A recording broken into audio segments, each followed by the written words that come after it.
And welcome to GRAMXPERT. Today we're looking at the GRAMXPERT top quilt. Now I did say a while ago when I showed you the Vango tent that I will be moving over to a top quilt.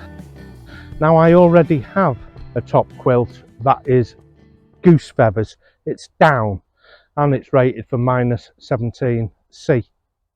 And I have had it out pretty cold, but down can wet out. I wanted to try something that was a synthetic, so not feathers. I went down the road of GRAMXPERT, that's the company. I can choose how long I want it, how wide I want it, and the temperature range I want it, including the colours. I chose myself -6C. And it has been out well above -6C, and then I'm going to break myself into it gently.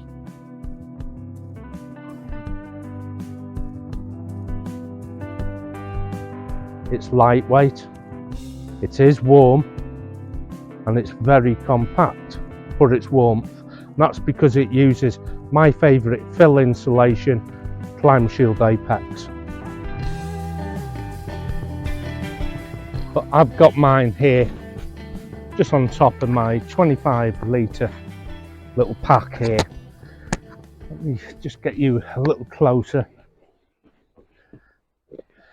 This actually travels inside my pack, and often I don't use the stuff sack. I'd rather just use a dry liner inside my pack.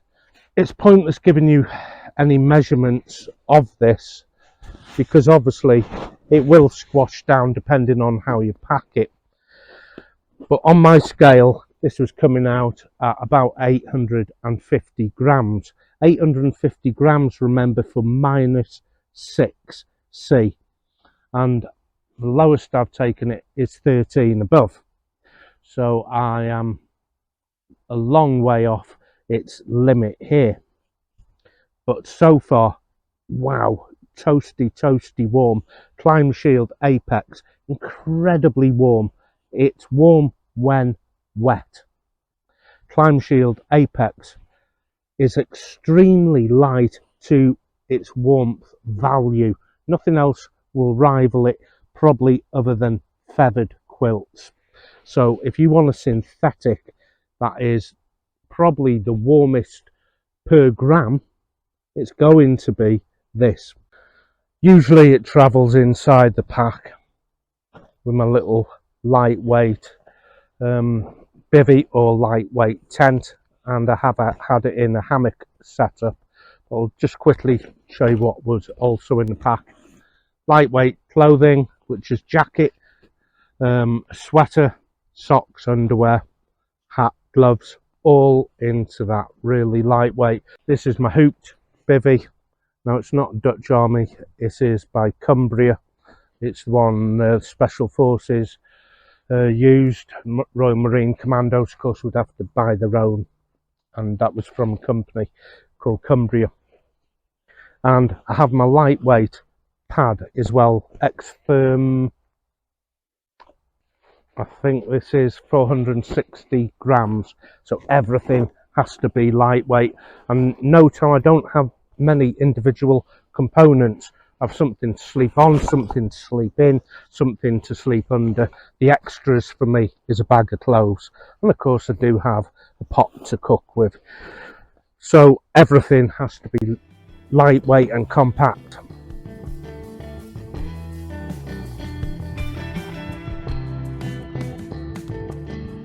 This cost me about 200 UK pounds, and yeah, I had to do quite a lot of saving up to be able to afford this. I wasn't gifted this by the company, and I don't make money making YouTube videos, okay?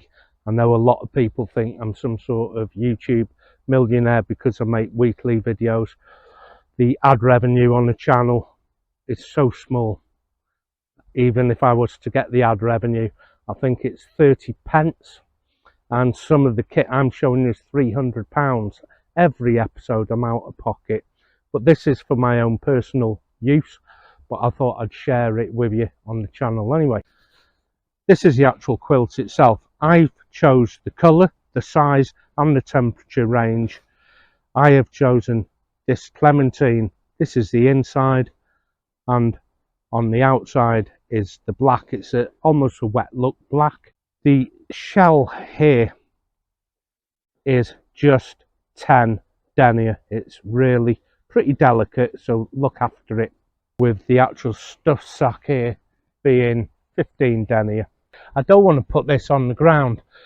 It's not an army sleeping bag. Them things I just toss about and kick, and you can walk on them. They're indestructible. This is a delicate. I want to look after it, but it's a top quilt. So what is a top quilt for those of you not in the know?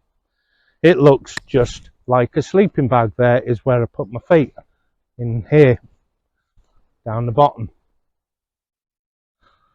but there's no zip, and that's because this is not the front. It goes around my neck like that, and you can see how it drapes over my shoulders. And I'm sure you do know what a top quilt is actually, but you actually want to know about the GRAMXPERT. Before I tell you what it's like, this does have a zip, so we'll go through some of the features quickly. I'll pack it away and then round it up with what I think of it as a cold sleeper. It does have drawstring at the foot box with a little toddle system where I can open up the toe box. Not only can I open up the toe box, it has a zip, and if I was to undo that all the way, it'll become a big square quilt. Now I say square or rectangle, it's actually tapered. So it is tapered in the middle. So I can close that up, so I can vent my toes. And I wished I'd have thought of that when my feet were on fire in it a couple of nights ago. But I was tired. I wasn't thinking properly. Instead I just slipped my feet out one either side. I couldn't even get my toes in the foot box. It was that warm. Up it here on the side are these loops here. Now these little loops, where's the camera lens? Also I can attach it to my pad because my back is lying directly on my pad. I have 1, 2, 3, 4 on either side, 4 on the left, 4 on the right, and then that is how you attach it to your pad.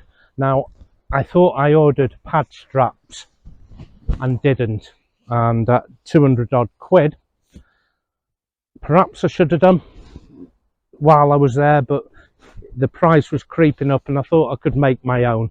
So I made my own, and that is going to be a different video, and it's such a simple process. You can save yourself 30-40 quid on pad straps. Let's see how easy it does go into this little stow bag here. It's hard to do while I've got it in my hands. I'm not on the ground. But yeah, it's a generous stow bag. I'm not going to call it a stuff sack because it doesn't stuff anything. It doesn't compact anything, I should say. This is a stow bag. That is how it goes up on the shelf when I get home after it's been aired or washed, obviously. I don't bring these sacks out when I'm camping. It just goes loose into my pack. Let me just get this inside my pack because I don't usually travel with it on top. As I get this into my little 25 litre pack here, I will tell you there was customs on this to pay. Remember, I've already paid 200 quid. Customs on top of the 200 quid I'd saved up a long time to buy this. I received a letter to say it's being held at customs, you'll need to pay the charge, which I'm kind of knew there would be, generally somewhere around 12.5%, but because of the cost of living crisis and everything, that shot up to 25%, sorry, 25%. So 25% of the 200 I'd spent, it came in total to find an extra £51.11 on top of the 200 quid I'd already spent. It did include the postage by the company, but obviously not the tax. It is actually windproof and weatherproof, not rainproof, showerproof. It's not been my experience it's been overly windproof, but it was my first night in it and I could have improved a lot, so that's not a negative by any means. The second time I took it out was in a hammock setup. Again, I think that was 13 degrees at its low point, and remember this is -6, and boy, I was cooking, absolutely cooking. Couldn't get my feet in it, so I took my feet out either side. Then you can put it up and fasten it at the back of your neck on a drawstring, keep your shoulders warm. I couldn't do that. I unclipped it, it's just on pop studs. I had to unclip it, drape it over me like a duvet you'd have at home, or a quilt. Too hot, so I pushed it down, right down to my belly. The only bit of me this was covering was from my kneecaps to my belly button, so just sort of that area, and that is as close to it as I could get, because if I'd have brought it up any higher or get my feet in it, I'd have cooked. Although it was 13 degrees, remember, and this is for -6. A lot of sleeping bags will claim they have pretty good temperature ratings, and I am always disappointed with sleeping bags. Even my British Army Climb Shield Apex is good, but at a cost of it being bulky and weighty at 2.6 kilos.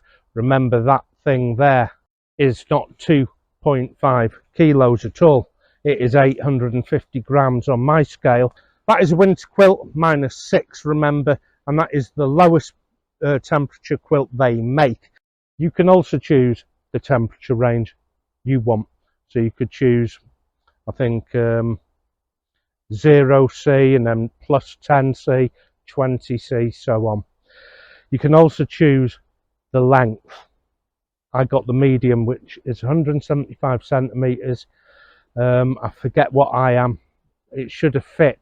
It felt tight on the shoulders when my feet were in the box, but I curl up like a ball. I had no problem with it. So I would suggest going size larger than you need, unless you are really interested on saving a few grams. The colours you can choose, a whole range of colours you can choose. I chose the clementine and the black. So far, not been disappointed.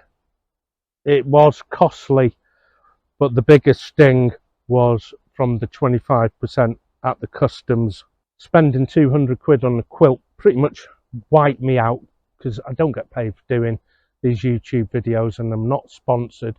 I do have to spend my own hard-earned and save it. And then the customs said, give me £51.11 or I'm going to send it back within 20 days. So now I've got 20 days to find myself 50 odd quid and not pay till the end of the month. Nightmare. So would I take this on a long distance trek? If I thought I could look after it, I would. I would definitely bring some tenacious tape, because the fabric is that delicate. Remember, just 10 denier. I'm really happy with it. It's not the company's fault with the customs. Remember, the company had already paid the shipping.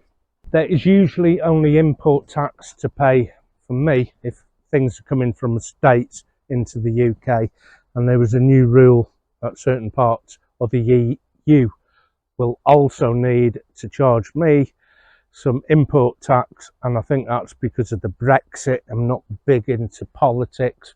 I'm just going to make an assumption that's what it is. I am really happy with this. 25 litres here. I have a bivvy bag, I have my pad and my quilt and the stove, my food, spare clothing, which includes a jacket, a t-shirt, socks, underwear, a jumper. I have everything I need. The only thing that weighs me down is water at a kilo a litre, and you notice I don't have any water on me, haven't even got a water filter. Now that is going to be an entirely different video of how I carry water totally free of the pack. On GRAMXPERT, I don't make an income showing you these videos. As a consequence, I don't need to beg you to subscribe, unlike other channels who want ad revenue from you watching their videos.